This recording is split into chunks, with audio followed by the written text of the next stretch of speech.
You wake up in the middle of the night feeling like something is stuck in your throat. You try to swallow, but there's that scratchy, dry sensation that won't go away. Your mouth tastes bitter. You cough once, then again. It gets harder to breathe lying down, so you sit up. And maybe, for a second, you think it's just dust in the room. Maybe the air is too dry. Maybe it's just a cold. But deep down, your body is screaming something else. Something much more serious that almost no doctor tells you about. If this video helped you understand what your body has been trying to tell you, leave a comment below and share your experience. And don't forget to subscribe so you never miss the answers your health has been waiting for. What you're feeling isn't just discomfort, it's a warning. And the cruel part is, this warning doesn't come with the usual signs we associate with acid reflux. There's no burning in the chest, no searing sensation climbing up your esophagus. Instead, it shows up as a dry cough that won't go away, a raspy voice that seems worse in the morning, a constant need to clear your throat, or that invisible lump sensation, as if something is sitting at the base of your neck. People spend years treating sinus issues, allergies, or even asthma, when in fact, the real culprit is something called laryngopharyngeal reflux, or LPR. Unlike traditional acid reflux, which burns the chest and is often obvious, LPR is known as silent reflux. But don't let that word fool you. Silent doesn't mean harmless. It means it creeps in without a sound. It hides behind symptoms that don't look like reflux at all. And it strikes hardest when your body is most vulnerable. While you're asleep, LPR doesn't stay in the stomach. It climbs higher. It reaches the throat, the larynx, and even the airways. That bitter taste in the back of your throat? That's acid, enzymes, and sometimes even traces of bile creeping up during the night and settling where it doesn't belong. You lie down to rest, and gravity, which usually keeps acid in the stomach, is no longer your ally. That's when the damage begins, night after night, year after year. And for most people, it's completely misdiagnosed. Now, imagine this. You go to the doctor and say you have a persistent cough. Maybe you're even prescribed antibiotics, allergy meds, or inhalers, but nothing really helps. The symptoms keep coming back. Sometimes they're worse after certain meals, other times they appear out of nowhere. And you begin to wonder if it's just something you have to live with. Maybe it's age, maybe it's stress, maybe your body is just changing. But the truth is, it's not random, it's not age, it's acid. And more importantly, it's treatable, once you know where to look. One of the most overlooked signs of LPR is waking up suddenly in the middle of the night, gasping for air. It doesn't happen to everyone, but for those who experience it, it's terrifying. It feels like drowning in your own breath, as if something is choking you from the inside. This happens when the acid rises high enough to irritate the vocal cords or even enter the trachea. The body, in a panic, triggers a reflex to cough and clear the airway. That's why you might wake up coughing, choking, or sitting upright just to breathe again. And it doesn't stop there. LPR can slowly strip away your voice. People who once spoke clearly start to sound hoarse, raspy, or weak, especially in the morning.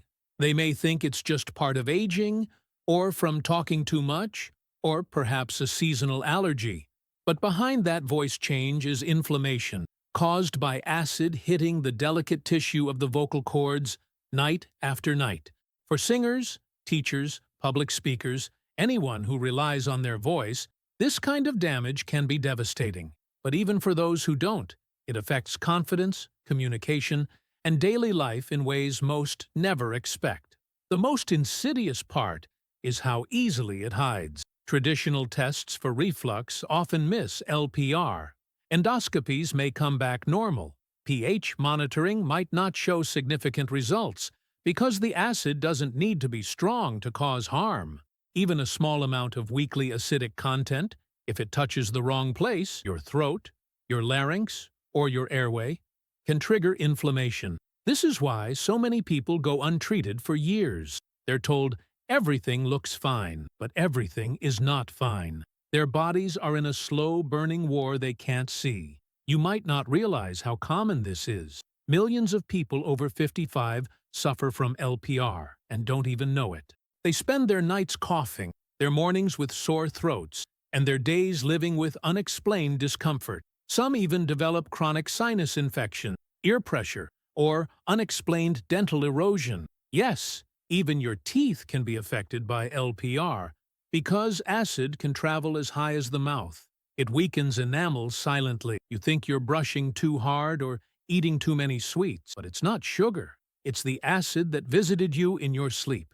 And yet, for something so disruptive, so dangerous, it's barely talked about. You won't see it in standard reflux brochures. Most over-the-counter medications like antacids or PPIs don't fully address it. And some foods that people believe are safe, like oatmeal, yogurt, or even warm milk, can actually make LPR worse at night. That's because this type of reflux isn't always acidic. Sometimes it's caused by pepsin, a digestive enzyme that lingers in your throat and reactivates when you eat or drink anything acidic, even something as innocent as lemon water or tomatoes. And once it activates, the damage continues. That bitter taste when you wake up, the raspy morning voice, the need to clear your throat before speaking. These are not just quirks of aging. They are alarm. Your body is speaking. It's telling you something is wrong. And if you've been feeling like your nights have become a battleground instead of a place of rest, it's time to listen.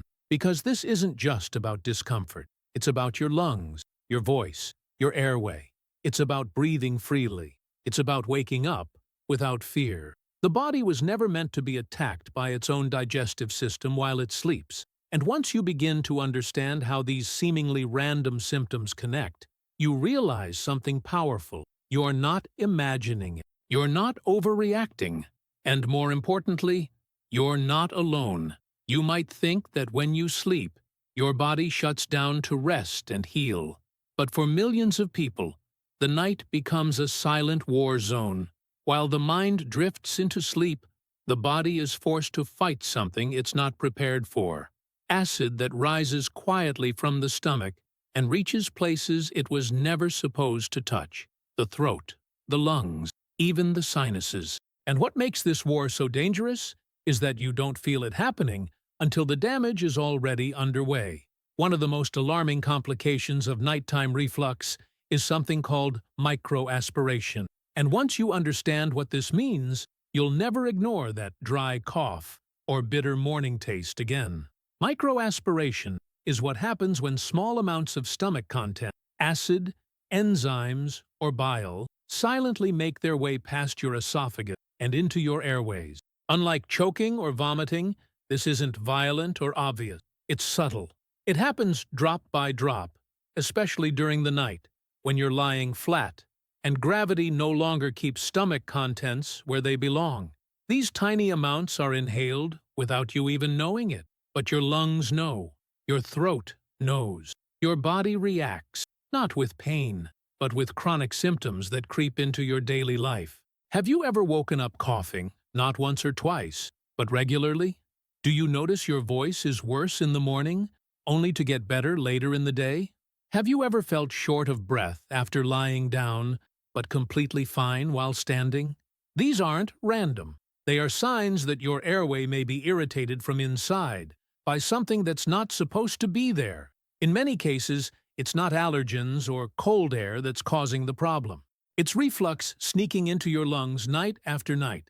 Doctors often misinterpret these signs as asthma, especially in older adults. You might be prescribed inhalers, nebulizers, even corticosteroids, and yet nothing really changes. The reason is simple. You're treating the lungs, but not the root cause. Because until that reflux is stopped from rising, your airway will continue to suffer. And over time, the damage from microaspiration can become permanent, leading to chronic laryngitis, reactive airway disease, and in extreme cases, aspiration pneumonia. Let's make this more real. Imagine an elderly woman who goes to bed after a late dinner, perhaps a comforting bowl of soup and bread. She lies down, thinking nothing of it. In the middle of the night, she coughs once, Then, twice.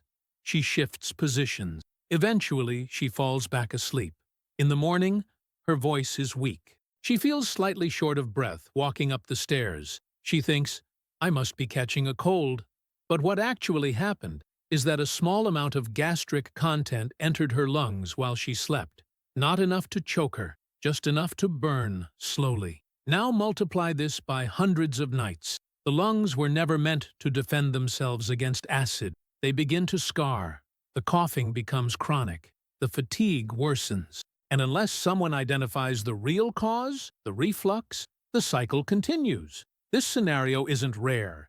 It's increasingly common, especially in people over 55, whose muscular barriers in the digestive tract naturally weaken with age. The lower esophageal sphincter, which acts like a one-way valve between your stomach and throat, begins to lose its tight seal. The upper esophageal sphincter, which should protect your airways, also becomes less responsive. That's why reflux reaches higher as we age. Not more acid necessarily, but less protection. And here's what most people don't know. You don't need to feel acid to be aspirating it. In fact, most cases of microaspiration happen without any noticeable heartburn. That's why so many people go undiagnosed. They don't complain of classic reflux symptoms, so doctors don't test for it. Meanwhile, the damage keeps progressing under the surface. You think you're managing a stubborn cough, a seasonal throat issue, or maybe just dry air, but the enemy is inside, rising quietly each night. Another telltale sign, waking up with mucus stuck in your throat, even when you're not sick. That constant need to clear your throat, especially in the morning, is often your body's way of defending itself against an irritant. In this case, pepsin, a digestive enzyme that sticks to the lining of your throat and remains biologically active for hours, reactivating every time you consume something acidic. It's not just the acid burn that causes harm, it's the enzyme left behind. And because the tissue in your airway and vocal cords is much more delicate than your stomach lining, even small amounts of reflux can wreak havoc. It's also worth noting that LPR doesn't show up well on standard tests. Endoscopies usually miss it because the damage is higher up, in the throat, not the esophagus. Standard pH tests are designed to detect high levels of acid in the stomach and lower esophagus, but not small, low acidic events that reach the upper airway. That's why many people are told, your results are normal, when in fact they're suffering from a different type of reflux entirely, one that slips past detection but causes long-term consequences. Even the sleep position you choose can make a huge difference. Studies have shown that sleeping on your right side actually worsens nighttime reflux because of how the stomach is shaped. Lying on the right allows acid to pool near the lower esophageal sphincter. In contrast, sleeping on the left side can reduce reflux episodes by up to 50% because it positions the stomach below the esophagus, helping gravity keep things down. Elevating the head of the bed, rather than using more pillows, can also dramatically reduce the frequency of nighttime acid migration. These changes might seem small, but for someone dealing with microaspiration, they can be life-changing. And once you start to realize that your lungs, your voice, and even your sleep quality are all connected to what your stomach is doing during the night, the urgency becomes clear. Because this isn't just about acid. It's about oxygen. It's about the air you breathe. And your body will never fully heal unless that airway is protected from the inside out. The bitter irony is that the very time your body should be restoring itself, during sleep, is when this hidden damage occurs. You can spend your days eating clean, exercising, even taking supplements, but if your nights are slowly drowning you from within, none of that will fix what's happening in silence. The solution isn't just in what you eat or how you breathe. It's in how you prevent what rises while you sleep. And the more you understand the mechanics behind this silent intruder, the more power you have to take back control. You go to bed thinking you've done everything right. You've taken your medication. You've eaten something light, maybe a bowl of oatmeal or a warm glass of milk, the kind of comfort food you've always been told is good for your stomach. You fluff your pillows, turn to your favorite side, and drift off. But just a few hours later, you wake up with a strange cough. Not painful, but persistent. Your throat feels raw. There's a scratchy tightness in your chest, and your voice sounds like you've been yelling all night. What if the problem isn't what you're treating, but how you're sleeping? Most people have no idea that their sleep habits can trigger reflux, especially the kind that climbs high and reaches your throat. And it's not just about what you eat. It's about when, how, and what position your body is in while you digest. Reflux, particularly the laryngopharyngeal type, has less to do with stomach acid volume and more to do with how easily that acid can travel when your defenses are down. And the moment you lie down, your defenses are weaker than ever. Let's start with one of the biggest mistakes people make: going to bed too soon after eating. It seems innocent. You finish dinner and relax on the couch, maybe fall asleep watching TV. But digestion doesn't stop just because you're tired. In fact, lying down too quickly after a meal removes gravity from the equation, allowing the contents of your stomach to press up against the lower esophageal sphincter. If that valve is even slightly weak, and it often is as we age, acid will rise. Even a light meal, like soup or yogurt, can lead to reflux if your body hasn't had time to process it before bedtime. A practical rule that changes everything? Finish your last meal at least 3 hours before lying down. Give your stomach time to empty, not just partially, but fully. This isn't about starving yourself at night. It's about protecting the organs that keep you breathing, speaking, and sleeping without interruption. A full stomach is heavy. That weight, when you're lying flat, exerts upward pressure. And even if you're not aware of it, your throat and airways are often the first to suffer. Then there's the sleeping position, which almost no one pays attention to. But it's one of the most powerful tools you have. Most people naturally sleep on their right side or their back. Unfortunately, those are the two worst positions if you're dealing with reflux. Why? Because of the way your stomach is shaped. When you lie on your right side, the acid rests near the valve that leads into your esophagus. When you sleep on your back, gravity allows stomach contents to move freely up the esophagus, especially if you're on a flat surface. Now here's where it gets interesting.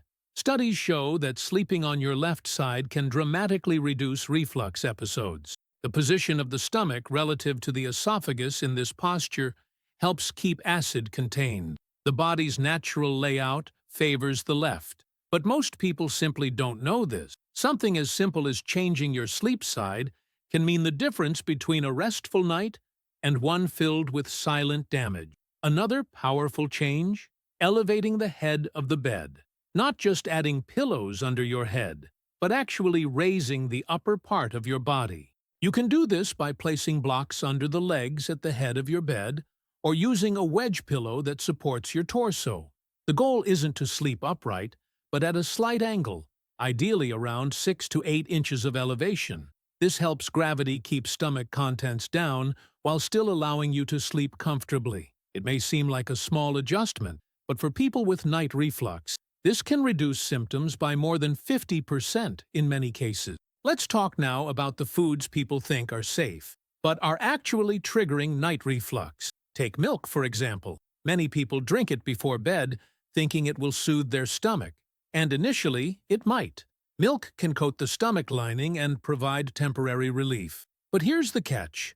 Milk is high in fat and protein, both of which stimulate acid production in the long term. So while it feels good at first, it actually encourages the stomach to work harder and produce more acid, just when you're about to lie down. Oatmeal is another tricky one.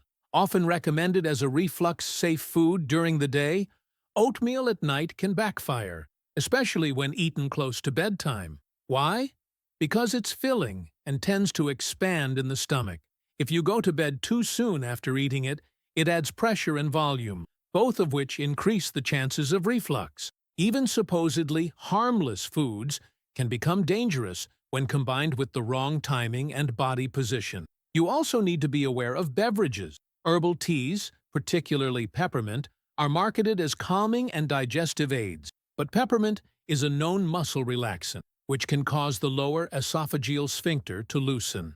That means it actually makes it easier for acid to rise. The same goes for chocolate. It relaxes the same valve and can stimulate acid secretion. People who nibble on dark chocolate or sip mint tea thinking it will help sleep are unknowingly setting themselves up for a long night of silent reflux. And here's a little-known trigger that surprises most people: tight clothing. Wearing snug pajamas or belts to bed, especially anything that puts pressure on your abdomen, can push acid upward.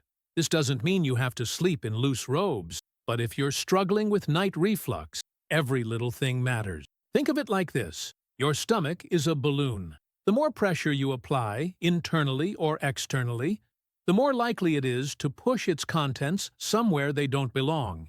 Even the temperature of your room plays a role. A cooler sleep environment can reduce inflammation and encourage deeper, more restorative sleep, which supports your body's natural repair processes. When your room is too hot, not only does it disrupt sleep cycles, but it can also worsen inflammation in tissues already irritated by acid. Reflux is not just a digestive issue, it's a whole-body experience that touches your voice, your breathing, your energy levels, and your emotional well-being. Once you realize that your sleep setup, the timing of your meals, your sleeping position, the elevation of your head, the tightness of your clothes, and even your choice of bedtime snack directly affects your lungs and throat, you begin to see the night differently. It's no longer just about closing your eyes and hoping for rest. It's about defending yourself while you sleep.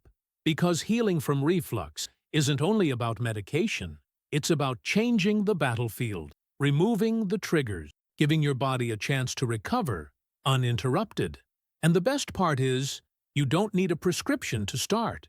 You need awareness. You need small changes that, together, create a safe environment for your body to finally relax. A body that can breathe clearly, a voice that wakes up strong, a sleep that actually restores. Because when you control your nights, your days stop feeling like survival and start feeling like life again. Imagine waking up one morning after a full night of sleep, and for the first time in weeks, your throat feels clear. You take a deep breath, and it flows in smoothly. No coughing, no bitter taste, no tightness in your chest. You speak, and your voice doesn't crack. It's strong, clean. You almost forgot what that felt like. And what changed wasn't a medication. It wasn't a surgery or an expensive treatment. It was a handful of simple, natural ingredients that helped your body protect itself through the night. What most people don't realize is that the body has powerful defenses against reflux, but sometimes it just needs a little help. Certain foods and natural remedies don't just soothe symptoms, they form a physical and chemical barrier between your stomach's contents and your vulnerable throat. These aren't magical cures, they're strategic allies, and when used correctly, especially at night, they can shield your airways from acid, enzymes, and inflammation. Let's look at how these foods work and how you can start using them today to wake up feeling human again. One of the most overlooked allies in nighttime reflux management is raw honey. Not just the kind that comes in a plastic bear bottle, but real, pure, unprocessed honey. When taken before bed, even just a teaspoon, honey forms a protective coating on the lining of the esophagus and throat. It has natural antibacterial and anti-inflammatory properties, but more importantly, it creates a physical layer that acts like a barrier against acid vapor that may rise during the night.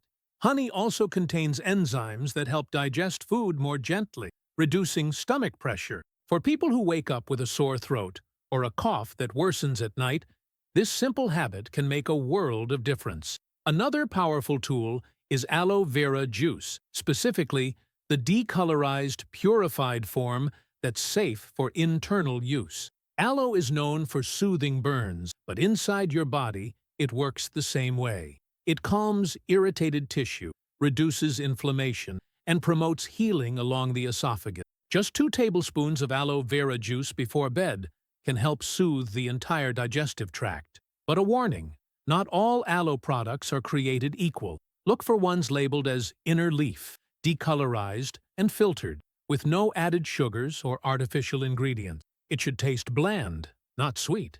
That's when you know you have the real thing. You've probably heard of slippery elm, but few people understand how effective it can be for reflux, especially LPR. Slippery elm is a type of tree whose inner bark contains mucilage, a gel-like substance that becomes slippery when mixed with water. When consumed, it coats the esophagus and throat in a protective film. This doesn't just soothe irritation, it prevents further damage during the night. Many people take slippery elm as a powder mixed with warm water, or in lozenge form before sleep. Its effects are gentle but powerful, especially for those who wake up hoarse or with that constant need to clear their throat. Then there's bananas, specifically ripe, non-acidic bananas like the Cavendish or Prata variety. Bananas are one of the few fruits that have a natural antacid effect. They contain a substance called pectin, which helps food move through the digestive tract more efficiently. This reduces the risk of food sitting in the stomach too long, one of the main causes of nighttime reflux. But not all bananas are helpful. Unripe bananas can actually be irritating and hard to digest. It's the soft, sweet ones that offer the most benefit. Eaten an hour or two before bed, they can settle the stomach and add a layer of protection. Another unexpected ally is chamomile, not just as a tea, but as a healing agent. Chamomile has anti-inflammatory, antispasmodic, and mild sedative properties. A warm cup of chamomile tea before bed doesn't just help you relax. It can reduce esophageal irritation and help your digestive muscles stay calm, reducing spasms that push acid upward. But here's the secret. Brew it strong and don't add lemon or sugar. Lemon is acidic, and sugar can feed inflammation. Drink it plain and warm, and let the herb do what it's done for centuries. Calm the fire. You can also create a powerful nighttime blend using honey, turmeric, and ground flax seed. This combination works on multiple levels. The honey coats the throat, the turmeric fights inflammation and has anti-reflux properties, and the ground flax seed provides mucilage similar to slippery elm, offering yet another protective film. Mix a teaspoon of each with warm water into a paste or tea and take it 30 to 60 minutes before bed. For many people, this becomes a nightly ritual, not just for healing, but for prevention. It prepares the body for sleep and the digestive system for rest. One more key player is melatonin. While it's mostly known as a sleep hormone, research has shown that melatonin also plays a role in regulating the lower esophageal sphincter, the muscle that prevents acid from rising. Taking a low dose of melatonin, 3 to 3 minutes before bed, can not only improve sleep quality, but also tighten that sphincter, offering additional protection against reflux episodes. But always consult a doctor before using melatonin regularly, especially if you're on medication or managing other health conditions. And for those who prefer food-based solutions only, almonds can help. Just a few soaked almonds before bed can neutralize stomach acid and offer mild relief. Their high magnesium content also supports muscular function, including the muscles involved in digestion and esophageal closure. But moderation is key. A small amount is helpful. Too many can have the opposite effect. Even managing hydration plays a subtle role. People often avoid drinking anything before bed to prevent nighttime trips to the bathroom. But dehydration can actually worsen reflux because your saliva, which helps neutralize acid, becomes thicker and less effective. Sipping small amounts of room temperature water throughout the evening keeps the system balanced. Avoid cold water, as it can shock the digestive tract and trigger spasm. What ties all of this together is the realization that healing doesn't always come from a pill bottle. Your body is incredibly intelligent, but it needs the right tool. And often, those tools are found in nature, in your kitchen, on your plate. Healing from reflux isn't just about avoiding certain foods, it's about building a nightly defense system, one that protects, repairs, and strengthens your throat and airways while you rest. And the most beautiful part? These changes don't require massive lifestyle overhauls. They're small, intentional habits. A teaspoon of honey, a change in sleep position, a warm, healing tea. Over time, they build something powerful. Not just symptom relief, but long-term restoration. You begin to wake up with clarity instead of discomfort, with strength instead of hoarseness, with confidence instead of fear. Because you know your body is no longer under attack, it's finally being protected.